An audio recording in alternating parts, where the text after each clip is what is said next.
मैं Madhuri Singh, HOD political science, महिला college Dalmia Nagar. आज मैं बताने जा रही हूँ critical evaluation of concept of ideal state. आदर्श राज्य की अवधारणा का आलोचनात्मक मूल्यांकन।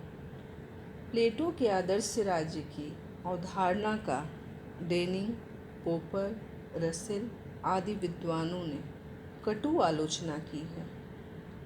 डेनिंग के अनुसार आदर्श राज्य की अवधारणा अव्यवहारिक है।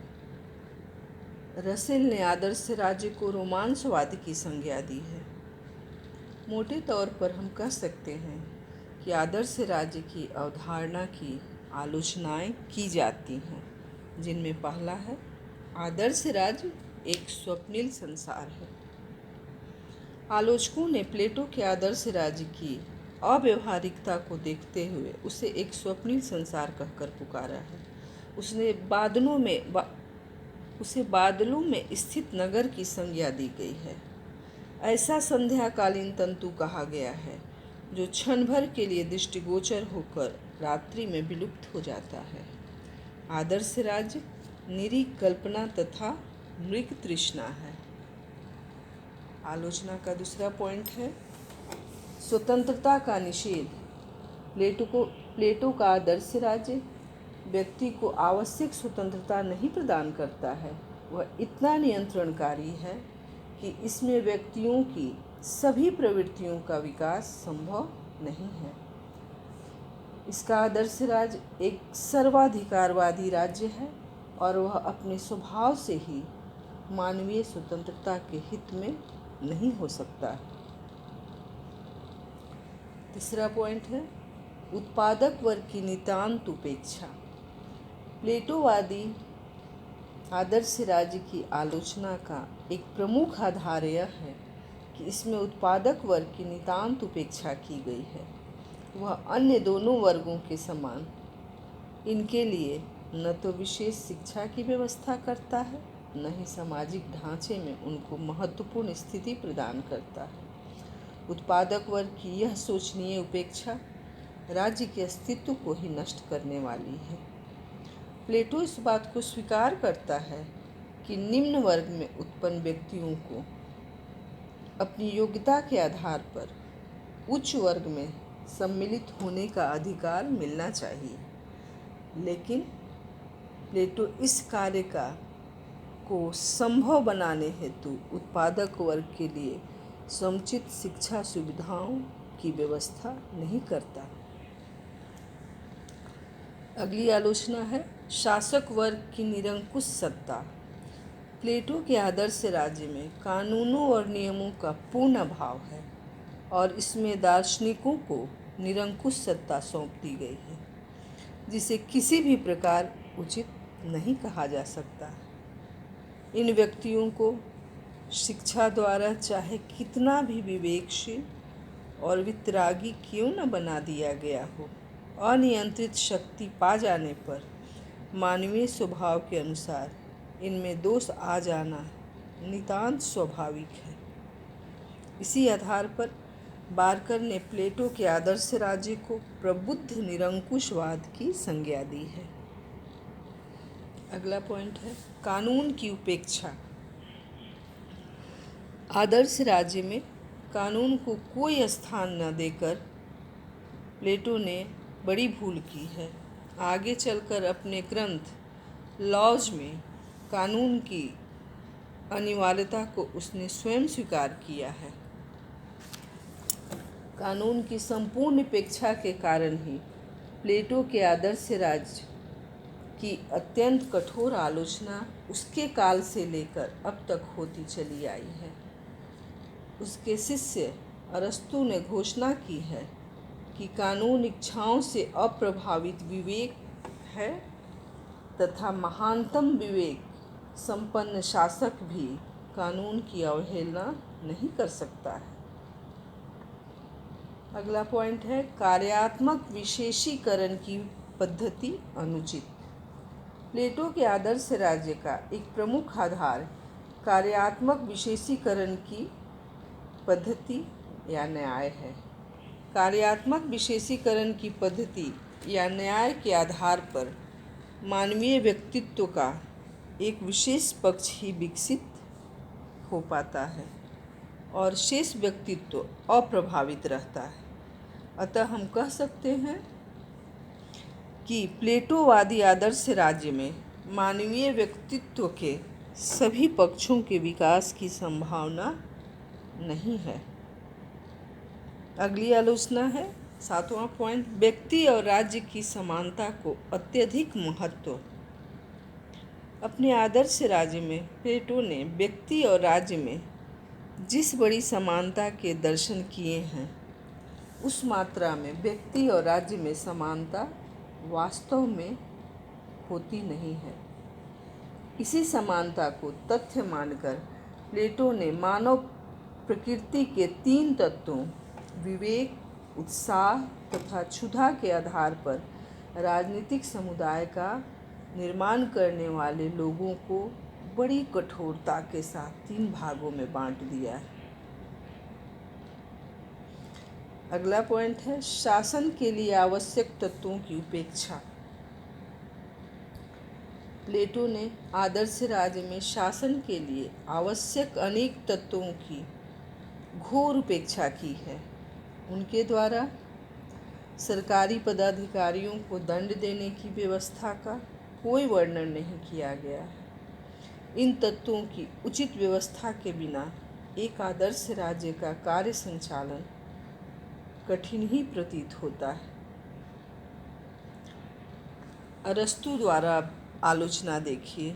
अरस्तु जो था वह प्लेटो का शिष्य था, परंतु दोनों आदर्शवादी होते हुए अरस्तु यथार्थवादी था और प्लेटो जो था काल्पनिक था।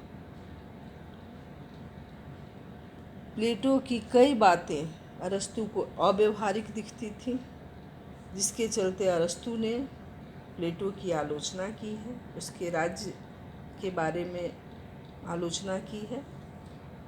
अरस्तु ने अपने ग्रंथ पॉलिटिक्स में प्लेटो के आदर्श राज्य की धारणा की आलोचना कुछ आधारों पर की है, जिनमें पहला है पहला पॉइंट है प्लेटो की साम्यवादी योजना मानवीय प्रवृत्ति के मूल सिद्धांतों के विरुद्ध है। नेक्स्ट है दूसरा पॉइंट, प्लेटो के राज्य में पूर्ण एकता का विचार राज्य के लिए विनाशकारक है, क्योंकि राज्य की प्रकृति का मूल तत्व ही बहुलता है। तीसरा पॉइंट है प्लेटो अपने आदर्श राज्य के निम्न वर्गों यानी उत्पादक वर्ग की बिल्कुल उपेक्षा करता है, जो कि राज्य की जनसंख्या का एक बहुत बड़ा भाग है। प्लेटो की यह उपेक्षा समाज को 2 परस्पर विरोधी वर्गों में विभाजित कर सकती है। चौथी आलोचना है प्लेटो ने पुरुषों में पाई जाने वाली ईर्ष्या की भावना का बहुत ही कम अनुमान लगाया था। इसीलिए उसने यह सोचा कि पुरुष पत्नी को अन्य व्यक्तियों के साथ बांटकर संतुष्ट हो जाएगा, जो कि संभव नहीं है। नेक्स्ट पॉइंट है यह मानकर कि माताएं अपनी संतान को अपने से अलग करने तथा उनका अज्ञात लोगों द्वारा पालन कराने पर राजी हो जाएंगी, उसने मातृत्व की भावना को भी ठेस पहुंचाया है, उनकी उपेक्षा की है। छठा पॉइंट है परिवार को समाप्त कर वह आचरणों की महाधात्री और उन सहयोगी तथा सामाजिक आदतों के प्रमुख स्रोत को नष्ट कर रहा था, जो उनके राज्य के लिए मनोवैज्ञानिक आधार प्रदान करता था। अरस्तु ने प्लेटो के साम्यवाद की विशेष आलोचना की है। प्लेटो अपने साम्यवाद में संरक्षक वर्ग को संपत्ति और स्त्री से अलग रखा है, जो कि संभव नहीं था, और अरस्तु ने उसकी आलोचना की। अतः हम कह सकते हैं कि प्लेटो के आदर्श राज्य पर सबसे बड़ा आक्षेप यह किया जाता है कि प्लेटो स्वप्न दृष्टा था और उसकी रिपब्लिक में वर्णित राज्य ऐसा स्वप्न लोकीय है जिसकी इस पृथ्वी पर कहीं भी सत्ता नहीं है।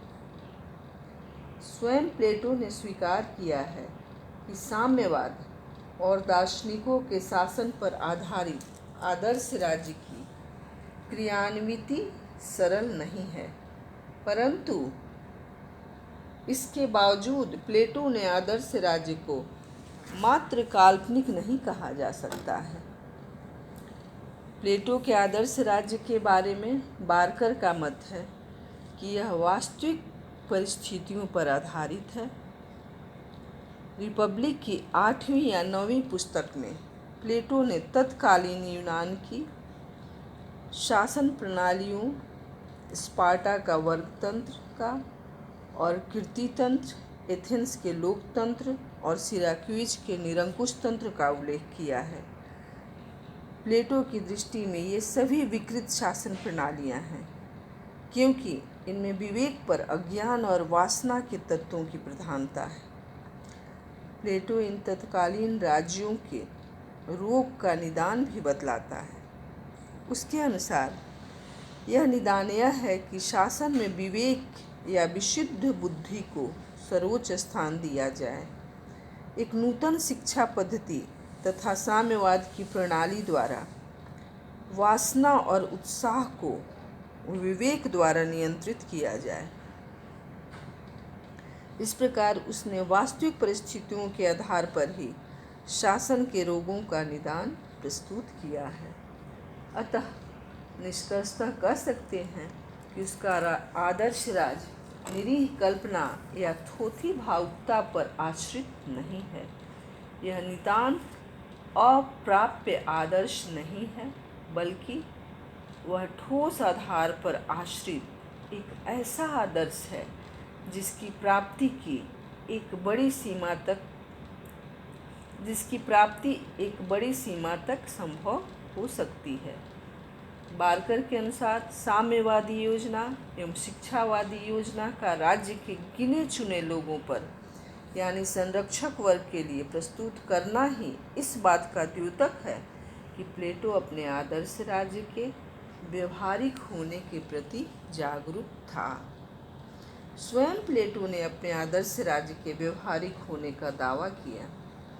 जो कुछ भी उसकी राज्य या सरकार के बारे में कहा गया है वह केवल स्वप्न मात्र नहीं है, यद्यपि कठिन है परंतु असंभव नहीं, किंतु यह केवल उसी स्थिति में संभव हो सकता है जब दार्शनिक राजा हो या राजा दार्शनिक हो जाए। Thank you.